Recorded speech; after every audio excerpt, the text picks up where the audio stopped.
மல்லிகா எது என்னால முடிஞ்ச அளவுக்கு கவரை போட்டு கெட்டி வச்சிருக்கேன். மழைகள உள்ள வராது. ஏம்மா பெரியம்மா என்னம்மா சொன்னாங்க? அந்த நான்சென்ஸ் உதவி பண்ண மாட்டேன்னு சொல்லிட்டாமா. அவங்கெல்லாம் ரொம்ப பெரிய பணக்காரங்க. நம்ம நிலைமை இப்படி ஆயிட்டேம்மா. இதுக்குள்ள மழைலாம் வராதுமா, நான் பாத்துக்கிட்டதே. பழைய வீடே வச்சிருந்துருக்கலாம்ப்பா. தேவையில்லாத அவசர புத்தி. என்னோட ஓன் சிஸ்டர் பேசுறது என் மண்டைக்குள்ள ஓடிக்கிட்டே இருக்கு. அத மறந்துரு மல்லிகா. இசை உட்காருமா, சாப்பாடு தர்றேன். தெருவுல உட்காருத மாதிரி இருக்குமா? பாதி வீடாவது கெட்டணுமேன்னு சந்தோஷப்பட வேண்டிதான். இடிச்சு போட்டு போயிருந்தானே என்ன செய்ய முடியும். இசை, அப்பா உனக்காக நூடுல்ஸ் பண்ணியிருக்கேன், சாப்பிடுமா. இந்த இடத்துல எப்படிப்பா பண்ணன? வெயில உட்காந்து தாமா பண்ணிருக்காரு. This poor man, my only poor husband. இசை அப்பா, இந்த தம்பி எதுக்கு கோவமா வருது? எதுக்கு எங்க வீட்டுக்கு வந்தீங்க? ஆமாப்பா, அது உங்க வீடுன்னு எனக்கு மறந்துட்டு என் பொண்டாட்டி தான் உங்க அக்கா வீடுன்னு கூட்டிட்டு வந்தா. என்ன விஷால் எங்க அக்காவுடைய பையனா? என்ன சொல்றீங்க? எங்க அம்மா உங்களுக்கு அக்காவா? என் பேரு மல்லிகா, உங்க மம்மி பேரு கோகிலா. நாங்க 2 பேரும் ஓன் சிஸ்டர்ஸ். நாங்கெல்லாம் ரொம்ப பெரிய பணக்காரங்கம்மா, பெரிய கோடீஸ்வரங்க. இது இருக்காரே இந்த புவர் மேன், எங்க வீட்டுல டிரைவரா வேலை பார்த்தாரு. அப்ப இவருக்கு வழுக்க மண்டலம் கிடையாது. நல்லா முடி வச்சு ரொம்ப அழகா இருப்பாரு. கிட்டத்தட்ட அஜித் மாதிரியே இருப்பாரு. நிறைய சினிமா படங்கள்லாம் பார்த்து கொஞ்சம் அப்படி இப்படின்னு குழம்பி போய் இந்த ஆளோட ஓடி வந்துட்டேன். எங்களோட பெரிய ஃபேமிலியோட மானத்தை நான் வாங்கிட்டேங்கிறதுல என்ன ஃபேமிலியை விட்டு ஒதுக்கி வச்சுட்டாங்க. 20 இயர்ஸ் ஆச்சுமா, யார்கிட்டையுமே பேசவே இல்லை. அப்படியே ஒதுக்கி வச்சுட்டாங்க. என்னோட மம்மி டாடியும் செத்து போயிட்டாங்க. சரி, நமக்கு ஒரே ஒரு அக்கா இருக்காளேன்னு சொல்லி அவள் அட்ரஸை கஷ்டப்பட்டு கண்டுபிடிச்சோம். அதுவும் இந்த வீடு இப்படி இருக்கிறதால அவட்ட ஹெல்ப் கேட்கறதுக்கு. அதுக்குதான் வீட்டுக்கு வந்தீங்களா? ஆமா ஆமா. ஆனா உங்க அம்மா எங்களை ரொம்ப கேவலமா, மோசமா, மட்டமா திட்டி விட்டுட்டா. சார், நான் நமக்கு வரவே மாட்டேன். நான் கேட்டிருக்கவே கூடாது. அப்போ நீங்க எனக்கு சித்தியா? ஆமா சித்தி தான். ஆனா உங்க மம்மிக்கு தெரிஞ்சா உன்னையே கத்தியால குத்திடுவா. இசை எனக்கு தங்கச்சியா? ஆமா தம்பி, நான் உனக்கு சித்தி, இவர் உனக்கு சித்தப்பா, அவ உனக்கு தங்கச்சி. விசால் எனக்கு அண்ணனா. விசால் அண்ணா. ஐயோ, என் தங்கச்சியும் எங்க சித்தி சித்தப்பாவும் இப்படி கஷ்டப்படுதாங்களே, அதுவும் என்னால. நீ பண்ண உதவியை நீயே அழிச்சிட்டியப்பா. உதவிலாம் வேண்டானே, நீ எங்களுக்கு அண்ணன் ஒரு உறவு இருந்தாலே எங்களுக்கு போதும். இவ்வளவு நாள் இப்படி ஒரு குடும்பம் இருக்கிறது தெரியாம இருந்துட்டேனே. உங்க மம்மி கண்டிப்பா உனக்கு தெரிஞ்சிருக்கிறதுக்கு விட மாட்டா. இப்ப கூட தெரிஞ்சதுன்னா உன்னை எங்கேயாவது வெளியூடு வெளிநாடு அனுப்பிடுவா. சித்தி, சித்தப்பா, இசை, எல்லாரும் என்ன மன்னிச்சிருங்க. ஐயோ, மன்னிப்பெல்லாம் கேட்க வேண்டாம் தம்பி. வீட்டுக்கு பேருப்பா, வீட்டுக்கு பேரு. உங்க மம்மி பார்த்தா திட்டுவா, அடிப்பா. நான் ஒன்னும் சின்ன குழந்தை கிடையாது. இனிமேல் நீங்க இருக்க கூடாது, கிளம்புங்க. எங்க என்ன கிளம்பணும்? நான் உங்களுக்கு ஒரு நல்ல வீடா பார்த்து வைக்கிறேன். இந்த ஓட்ட வீட்டுல நீங்க இருக்க வேண்டாம். இந்த வீடை உங்களுக்கு நான் அழகா கட்டித்தாரேன். ஐயோ வேண்டாம்ப்பா, உங்க அம்மா அப்பாவுக்கு தெரிஞ்ச பெரிய பிரச்சனையாயிரும். ஏற்கனவே எங்களுக்கு உதவி செஞ்சுதான் நீ இப்படி கஷ்டப்பட்டுக்கிட்டு இருக்க. திருப்பி வேற உனக்கு கஷ்டம் வரணுமா? போதும், நீங்க எல்லாரும் கஷ்டப்பட்டதெல்லாம் போதும். வாங்க, நான் உங்களை ஒரு வீட்டுக்கு கூட்டு போறேன். எந்த வீட்டுக்குப்பா? ஐயோ, உங்க வீட்டுக்குலாம் நாங்க வந்துடவே மாட்டோம். எங்களை அடிச்சே விரட்டிடுவாங்க. இல்ல இல்ல, இப்போதைக்கு ஒரு வீடு உங்களுக்கு நான் வாடகைக்கு எடுத்து வைக்கிறேன். கிளம்புங்க, இங்க இருக்காதீங்க. இசை, பாத்தியா, உனக்கு ஒரு பிரதர் இருக்கான். இனிமேல் நமக்கு நல்ல காலம்தான். இசை, இந்த அண்ணனை மன்னிச்சிருமா. அண்ணன் பெரிய பெரிய வார்த்தைலாம் பேசாதீங்கண்ணே. ஐயோ கடவுளே, என் தங்கச்சின்னு தெரியாம உங்க எல்லாரும் எவ்வளவு கஷ்டப்படுத்திட்டேன். போதும், இதுக்கு மேல இங்க இருக்க வேண்டாம், எந்திரிங்க. இனி ஒரு செகண்ட் கூட என் தங்கச்சியோ எங்க சித்தி சித்தப்பா கஷ்டப்படக்கூடாது. வாங்க, இந்த பொருட்கள்லாம் எடுத்துட்டு வரேன்ப்பா. சித்தப்பா, இந்த ஓட்ட உடசெல்லாம் நம்ம வேண்டாம். இனி எல்லாமே புதுசுதான். ஒரு வழியா கடவுள் கண்ணை திறந்துட்டாரு. இனி எங்க வாழ்க்கையில் சந்தோஷம்தான். எல்லாம் நல்லாதான் இருக்கு. இவங்க அம்மாவுக்கு தெரிஞ்ச என்ன ஆகுமோ பயமா இருக்கு. இசை, இனிமேல் நீ என் தங்கச்சி இந்த நாகராஜ் கூட சுத்தினா அப்புறம்தான் இருக்கு. இல்லண்ணே, அவங்க சும்மா ஃப்ரெண்டு தான். அந்த பையன் சரி கிடையாது. அவன் கூட எல்லாம் நீ சுத்தக்கூடாது, பேசக்கூடாது. இசை பாப்பா, பாய்ஸ் கூட பேசாத. மம்மி மாதிரி இந்த மாதிரி ஒரு ஆள் கூட ஓடி வந்து வாழ்க்கை நாசம் பண்ணிடாதம்மா. ஏன் மல்லிகா என்னையவே இப்படி சொல்லிக்கிட்டு இருக்க? உங்களை மாதிரி ஒரு புவர் மேன் கிட்ட வந்து என் வாழ்க்கையே நாசமா போயிட்டு. சித்தி சித்தப்பாவை அப்படி சொல்லாதீங்க, அவங்க ரொம்ப பாவம். அவங்களுக்கு நான் ஒரு நல்ல வேலை வாங்கி தருவேன். சரி விஷால். என்ன எல்லாரும் சிரிச்ச முகத்தோட வராங்க? காமாட்சி, சந்தோஷமான விஷயம். என்ன? இல்ல, நல்ல விஷயம்தான். கன்ஃபார்ம் ஆயிட்டு. என்னது, டிக்கெட்டா? வார டிக்கெட்டு. குழந்தை கன்ஃபார்ம் ஆயிருக்கு. அதான் தெரியுமே, எந்த நேரமே வீட்டுல கிடக்கும்போது. மதர் மம்மி, நீ பாட்டி ஆயிட்ட. நான் ஏற்கனவே பாட்டி ஆயிட்டேன்ப்பா. திரிசா பிள்ளை தான், நீ பாட்டி தானேனா? நீ இன்னைக்கு என்ன செய்த? ஒரு பெரிய பாத்திரத்துல பாயாசம் செஞ்சு எல்லாருக்கும் கொடுக்கணும், சரியா? கோயில் வாசல்ல வச்சு எல்லாருக்கும் கொடுக்கணும். 50 பேருக்கு பாயாசம் செய்யற அளவுக்கு என் உடம்புல தெம்பு கிடையாது. நீங்களே கொடுங்க. சிவா, ஒரு 1000 பேருக்கு பாயாசம் கொடுக்கணும் கோயில் வாசல்ல வச்சு. நீ இதை ரெடி பண்ணிருதியா? ஆர்டர் கொடுத்துரு. நான் பால் பண்ணிட்டு சொல்லியிருந்தேன்ப்பா. மருமவளே நாளிலிருந்து வேலைக்கு வர வேண்டாம், கொஞ்சம் ஓய்விடுமா. இருக்கட்டும் மாமா, எப்பவும் போல வாரேன். இம்மா கொஞ்சம் சொல்கிறத கேளுமா, ஒரு 5 மாதம் வரைக்கும் ரெஸ்ட் எடு, அதுக்கப்புறமா நீ வா. பரவாயில்ல மாமா, நிறைய பெண்டிங் வேலை இருக்கு, நான் வாரேன்.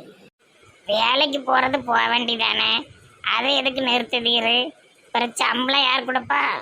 எப்போ பார்த்தாலும் காசு சம்பளம் தூட்டுன்னு பீட மூஞ்சி. ஒரு வாரமாவது ரெஸ்ட் எடுமா. சரி மாமா. சிவா, மருமவ இருக்கட்டும், நம்ம இன்னைக்கு கோயிலில் போய் அர்ச்சதை பண்ணிட்டு பாயாசம் எல்லாத்துக்கும் கொடுத்துட்டு வந்துடுவோம். சரிப்பா. அப்ப திரிசாட்ட சொல்லணும்ல. காலையில நான் போன் போட்டு சொல்லிட்டேன் எல்லாரும் ஆஸ்பத்திரிக்கு போயிருக்காவன்னு. அதான் நியூஸ் உடனே பறந்துருக்குமே வா மூலமா. சிவா, நம்ம 2 பேரும் ஒரு மரியாதைக்காக திரிசா வீட்டில் போய் அவன் மாமியாரை பார்த்து ஒரு டப்பா முட்டாய் வாங்கி கொடுத்துட்டு வந்துடுவோம். சரிப்பா. மர்மோலே, நீ நல்லா ஓய்வு எடுனம்மா. சரி மாமா. சிவாவா, நம்ம ஆக வேண்டிய வேலையை பார்ப்போம். சும்மாவே இவ்வளவு அம்மாவும் ஆடுவாளுவ, இப்ப கையிலேயே பிடிக்க முடியாது. சரி, எனக்கு நினைச்சாலே எரிச்சலா வருதுப்பா. எனக்கு ஒரு மாதிரி எரிச்சலா இருக்கு. காபி போட்டு கொண்டு வரியாமா? சரி அத்தை. வேண்டாம் வேண்டாம், இவ்வளவு வேலை வாங்கணும்னு தெரிஞ்சா புருஷங்காரன் வந்து குதிப்பான். வேண்டாம். சொன்ன உடனே எந்திரிச்சு ஓடி போய் காபி போடணும். மண்ணு மாதிரி உட்கார்ந்துகிட்டு இருக்க. ஒண்ணும் வேண்டாம், நானே போட்டு குடிக்கேன். சரி. சரியான திமிரு பிடிச்சவ. செண்பகம் செண்பகம் செண்பகம். இயற்கையான காத்து, அழகான இடம், அழகான மாடு, இதுக்கு மேலே என்ன வேணும்? 2 அருமையான புட்ட பிள்ளைகள் இருக்கு. செண்பகம் 1, கனகா 1. என்ன தாடிக்காரன் வாரான்? ஹலோ பாட்டி. என்னப்பா இங்க வந்திருக்க? எங்க எலிஃபண்ட் மேடம்க்கு செய்யறதுக்கு 10 லிட்டர் பாலும் ஒரு 10 முட்டையும் வேணும். இங்க வந்து காக்க. இந்த கிளவி வேற கண்ணுக்கு மருந்து ஊத்திட்டே இருக்கப்பா. மருந்து கிருந்து ஊத்தலனா கூட ஒரு 4 லிட்டர் கறந்துடலாமே. எப்ப இங்கெல்லாம் வந்து காக்க கூடாது, வீட்டுக்கு வா. இன்னைக்கு சாயங்காலம் எனக்கு வேணும். நீங்க யாருக்கும் கொடுத்துறாதீங்க, காலி பண்ணிடாதீங்க. சரிப்பா சரிப்பா. இந்தாங்க பாட்டி, இதுல அட்வான்ஸ் இருக்கு. 10 லிட்டர் பாலுக்கு எதுக்குப்பா அட்வான்ஸ்? சும்மா வச்சுக்கோங்க பாட்டி. இந்த வயசான காலத்துலயும் இவ்வளவு அழகா வேலை பார்த்துட்டு இருக்கீங்க. ஆஹா, 5 பைசா வாங்க மாட்டேன். பாலை வாங்கிட்டு நீ காசு கொடு. சரி, எனக்கு இன்னைக்கு பிறந்த நாள். இதை வச்சுட்டு என்ன ஆசீர்வாதம் பண்ணுங்க. நல்லா இரு நல்லா இரு. ஆசீர்வாதம் பண்றேன், ஆனா பணம் வேண்டாம்ப்பா. இல்ல, நீங்க பாக்கிறதுக்கு எங்க அம்மா மாதிரி இருக்கீங்க, வச்சுக்கிடுங்க. ஐயோ, இவ்வளவு பணம் வேண்டாம். இல்ல, நீங்க வச்சுக்கோங்க, நான் அப்பப்போ பால் வாங்கிக்கிறேன். ஏய் கடவுளே, பிச்சைக்காரன்ட்ட இவ்வளவு பணமா? நான் போயிட்டு வரேம்மா, சாயந்தரம் பால் வாங்க வரேன். சரிப்பா, நல்லா இரு. பானுமதியுடைய காசை தான் களவாண்டுகிட்டு அலையுதான். இதை விட்ட சொல்லியே கொடுக்கணும். இந்த கிழவிக்கு கட்டுக்கட்டா பணத்தை கொடுக்கானே. என்ன உமா வந்துட்டு போற? நல்ல கண்ணு தெரியுது போலயே. ஒரு 1 லிட்டர் காணாத கறந்துடலான்னு பார்த்தேன். ஒன்னும் இல்ல பாட்டியோ. பால் வாங்காத நட்டி வந்திருக்க, செம்பு இருக்க. எப்பா செம்பெல்லாம் கண்ணுக்கு தெரியுதா? தண்ணி பிடிக்க போறேன். பானுமதிட்ட போய் சொல்லி கொடுக்கணும். பிச்சைக்காரன் கெட்டு கெட்டா துட்டு வச்சிருக்கான். நம்ம டீ கடையிலயும் இதே மாதிரி வந்து கொடுக்கலாம்ல. ஒருத்தனும் கொடுக்க மாட்டான். என்னன்னு தெரியல, திடீர்னு தாடிக்காரன் வந்தான், பணத்தை கொடுத்தான். என்ன கதைன்னு தெரியல. அம்மாங்கான். நான் நோட்டில் கணக்கு போட்டு எழுதிடுவேன். பால் வாங்க வாங்க கழிப்பேம்மா, மீதி 1 பைசா எனக்கு தேவை கிடையாது, அடுத்தவங்க பைசா. நானும் 1 ரூபாயை விட மாட்டேன், அடுத்தவங்ககிட்டையும் வாங்க மாட்டேன். அதுதான் பனிமலர் பாலிசி. அத்தை பாட்டி, இந்த கை செலவுக்கு ஒரு 2000 இருந்தால் கொடுங்களேன். ஏய் அப்பா, 2000 ரூபாய் இப்ப எதுக்கு? ஒரு சின்ன பிஸ்னஸ் விஷயமா வேணும். 2000 ரூபாய்க்கு என்னட்டி பிசினஸ் பண்ண முடியும்? வெயில் காலமாக இருக்குது, அதான் மோர் செஞ்சு ரோட்டு பக்கத்தில் வச்சு விற்றோம்னா எல்லோரும் வந்து வாங்கி குடிப்பாவல்ல, அதான் பார்த்தேன். ஆமா, நீ மோர் செஞ்சு கிழிச்சப்பா.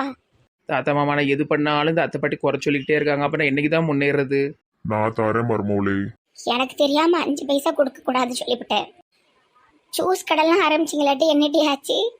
ஸ்கூல்லாம் திறந்ததுக்கு அப்புறம் தான் ஜூஸ் கடை ஆரம்பிக்கணும். இப்போல்லாம் ஒரு ஆளுவோட வந்து நின்னு குடிக்காது. ஏதாவது ஒரு வேலையில உருப்படியா இரு, சும்மா அகலக்கால் வைக்காத.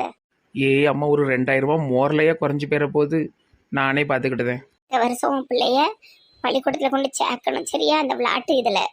ஸ்கூலுக்கு போறீங்களா குட்டி? போயிட்டு வாங்க. சரி, 2 வருஷம் கழிச்சு போய்க்கிடுவோம். சரி, 3 வயசு ஆயிட்டு விட்டுற வேண்டியதான். என்னையெல்லாம் 6 வயசுல தான் கொண்டு போட்டாங்க. நான் நல்லா படிச்சு முன்னிலைக்கு வரலையா? ஆமாம்மா, ரொம்ப நல்ல முன்னிலைக்கு வந்துட்டம்மா. பாபு, சொல்லுங்க சித்தி. மதியானத்துக்கு மீனா சிக்கனா மட்டனா? 3 வச்சா நல்லா தான் இருக்கும். சிக்கன் போதும் சித்தி, குழம்பு மாதிரி வச்சிருங்க. சரிப்பா, அப்ப நீ சிக்கன் வாங்கி கொடுத்துரு. வெங்காயம் வெட்டணும், இஞ்சி பூண்டு அரைக்கணும்னு சொல்லி நம்மளை கூப்பிடுவாங்க. எதையாவது சொல்லிட்டு ஓடிடுவோம். ஏய், எங்க ஓடுத? திடீர்னு வயித்த கலக்குது, இருங்க பாத்ரூம் போயிட்டு வரேன். பாத்ரூம் வீட்டுக்குள்ள தானே இருக்கு. நான் அப்படியே காத்து வாக்கில் போயிடுவேன். அப்படிலாம் போகக்கூடாது நெட்டம்மா. பாபு, அவன் அடிக்கா வேலை கொடுத்துருவோன்ட்டு ஓடுதா. அது சரி.